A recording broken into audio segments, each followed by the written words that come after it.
Hello दोस्तों, आज की वीडियो में मैं आपको हिंदी के कुछ प्रश्न बताऊंगी जो सीबीएसई बोर्ड क्लास 10th में आते ही आते हैं। तो चलिए हम उन क्वेश्चन की प्रैक्टिस करेंगे।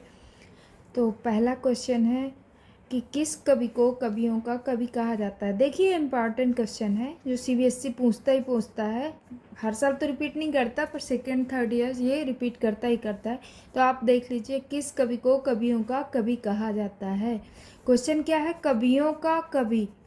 कवि कवि तो हैं, बहुत सारे कवि हैं, लेकिन उनको कवियों का भी कवि किसे कहा जाता है। तो देखिए आंसर, आप मैं ऑप्शन दे रही, आंसर आप भी अपने मन में सोचना, लिखना, हो सकता है कमेंट्स भी करना, फिर उसके बाद मैं आंसर भी बताऊंगी। तो देखिए आंसर क्या है, ऑप्शन क्या है, धर्मवीर भारती, दूसरा है शमशेर बहादुर सिंह, तीसरा है रघुवीर सहाय और चौथा है सर्वेश्वर दयाल सक्सेना। तो किस कवियों को कवियों का कवि कहा जाता है। देखिए कवि तो सारे हैं, धर्मवीर भारती जी भी हैं, शमशेर बहादुर सिंह भी हैं, रघुवीर सहाय भी हैं, सर्वेश्वर दयाल सक्सेना भी हैं, लेकिन महान कवि हैं, कवियों के कवि हैं। तो हम क्या आंसर बताएंगे यहाँ पे, शमशेर बहादुर सिंह। आंसर क्या है, बी। कवियों का कवि किसे कहा जाता है, शमशेर बहादुर सिंह। तो हम आंसर क्या बताए, बी, शमशेर बहादुर सिंह। क्यों है कवियों के कवि, इनको जो ये नाम अज्ञे जी ने दिया था, अज्ञे जी ने इनको कवियों का कवि कहा था। और इनकी रचनाएं थी, इनकी रचनाएं कौन कौन सी है शमशेर बहादुर सिंह की, दूसरा सप्तक, दूसरा सप्तक, और कुछ कविताएं, कुछ कविताएं, और इतने पास अपने हैं, ये इनकी रचनाएं हैं। शमशेर बहादुर सिंह जी की ये रचनाएं हैं और इनको कवियों का कवि कहा जाता है। तो हमें ये आंसर मिल गया, इसको आप देख लेना, इम्पॉर्टेंट क्वेश्चन है। दूसरा क्वेश्चन है, कारक के कितने भेद हैं। देखिए बहुत इजी क्वेश्चन है, आपको कारक पता है, कारक चिन्ह आपको पता है, तो कारक के कितने भेद हैं। ऑप्शन है, आप सभी को पता है। ऑप्शन पहला ऑप्शन है 7, 8, 9, 10। तो सभी को पता है कारक के कितने भेद हैं, 8। कौन कौन से हैं, कर्ता ने, कर्म को, करण से, के द्वारा, संप्रदान के लिए, अपादान से अलग होने वाला, संबंध का, के की, रा रे री, और अधिकरण में पर है। अरे फिर तीसरा क्वेश्चन आते हैं। तीसरा क्वेश्चन है, भूषण किस काल के कवि हैं। भूषण किस काल के कवि हैं, तो हम बताएंगे भूषण किस काल के कवि हैं। भूषण ऑप्शन है वीरगाथा काल के, भक्ति काल के, रीत काल के या आदि काल के।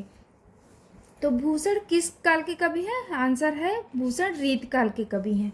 इन्होंने क्या किया था, शिवराज भूषण कविता लिखी थी, इन्होंने छत्रसाल, दशक, शिवा वामनी, इन्हीं की रचना है। तो ये क्या है, भूषण रीत काल के कवि हैं। ठीक है, अब हम चौथा क्वेश्चन बताएंगे कि आदिकाल में पहेलियां लिखने वाले कवि कौन थे। तो आदिकाल में पहेलियां लिखने वाले कवि कौन थे, देख लीजिए, इंपॉर्टेंट क्वेश्चन, ये सारे इंपॉर्टेंट हैं, आप देख लो, टिक कर लो। सारे क्वेश्चन क्या है, इंपॉर्टेंट है, जो बोर्ड में आते ही आते हैं, रिपीट होते ही रहते हैं ये क्वेश्चन।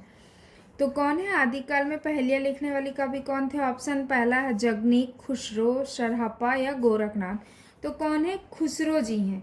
कौन है, खुसरो जी। खुसरो जी क्या करते थे, देखिए खुसरो जी हमेशा खड़ी बोली में ही पहेलियां लिखते थे, ये हमेशा खड़ी बोलियों में ही पहेलियां लिखते थे, आदिकाल के थे।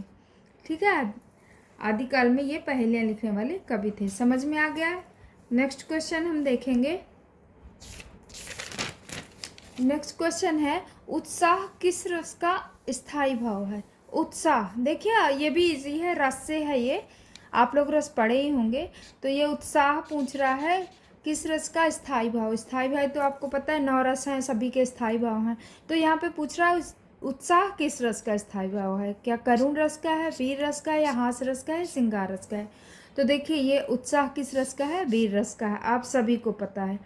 ठीक है, करुण का क्या हो गया स्थायी भाव, शोक, करुण का स्थायी भाव हो गया शोक। और श्रृंगार का क्या हो गया, रति स्थायी भाव। हास्य का क्या हो गया, हास। और वीर रस का क्या हो गया, उत्साह। तो यहाँ पे आंसर क्या है?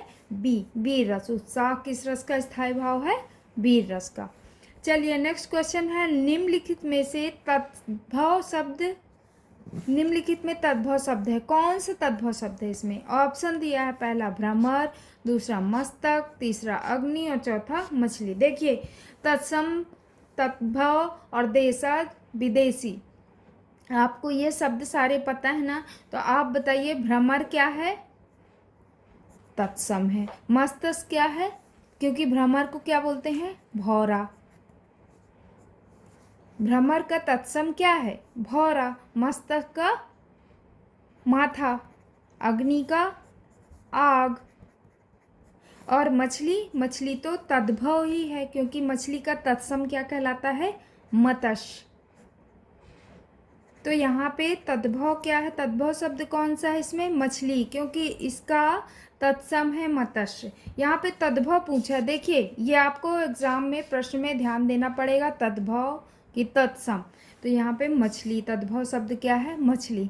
तो दोस्तों ये कुछ क्वेश्चन, इंपॉर्टेंट क्वेश्चन थे, इसकी आप प्रैक्टिस कर लेना, देख लेना। ऐसे और भी क्वेश्चन मैं आपको बताती जाऊँगी जो CBSE बोर्ड में आते ही आते हैं।